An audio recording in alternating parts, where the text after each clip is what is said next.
রাশিয়ার ড্রোন হামলায় ইউক্রেনের দিনিপ্রো-পেত্রোভস্ক অঞ্চলের পাভলোরাদ শহরে আতঙ্ক সৃষ্টি হয়েছে। ক্ষতিগ্রস্ত হয়েছে একটি প্রশাসনিক ও বাণিজ্যিক ভবন সহ প্রায় ২০টি গাড়ি। আহত হয়েছেন কয়েকজন বাসিন্দা। রুশ বাহিনী শহরটিকে লক্ষ্য করে হামলা চালিয়েছে বলে জানিয়েছে স্থানীয় কর্তৃপক্ষ।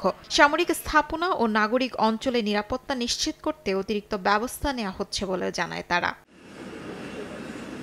এদিকে জেনেভার শান্তি চুক্তি আলোচনায় অগ্রগতি দেখা গেলেও মূলে রয়েছে সীমান্ত সংকট। রাশিয়ার দাবি দনবাসের রুশ অধিকৃত অঞ্চলকে আইনি স্বীকৃতি দিতে হবে। এ বিষয়ে জেলেনস্কি সতর্ক করে বলেন, আগ্রাসনের মাধ্যমে দখল করা জমি রাশিয়াকে দেওয়া মানে বিপজ্জনক দৃষ্টান্ত স্থাপন করা, আর এতে যুদ্ধ পরবর্তী নিরাপত্তাও ঝুঁকিতে পড়বে। ট্রাম্প যেখানে বলছেন ভালো কিছু হতে পারে, কিয়েভ সেখানে মূল প্রশ্নে আপোষের সুযোগ দেখছে না।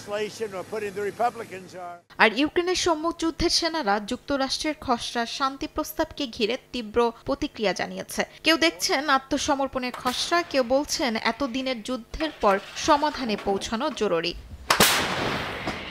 অক্টোবরে মার্কিন রুশ কর্মকর্তাদের খসড়া করা ২৮ দফা পরিকল্পনাটি যখন ইউক্রেনকে দেয়া হয়, তখনই কিয়েভ ও ইউরোপে তৈরি হয় তীব্র উদ্বেগ। দনবাস থেকে ইউক্রেনীয় বাহিনী প্রত্যাহার, রুশ নিয়ন্ত্রিত এলাকাকে নিরস্ত্রীকৃত বাফার জোন বানানোর মতো সতর্কগুলোকে মস্কোর পক্ষে অতিরিক্ত ঝুঁকে থাকা বলেও মনে করছে ইউরোপ। এদিকে ইউরোপীয় দেশগুলো পাল্টা প্রস্তাবে রুশ অধিকৃত এলাকার স্বীকৃতি বাদ দিয়ে ইউক্রেনের সেনা বৃদ্ধি ও ন্যাটো সদস্যপদের পথ খোলা রেখেছে।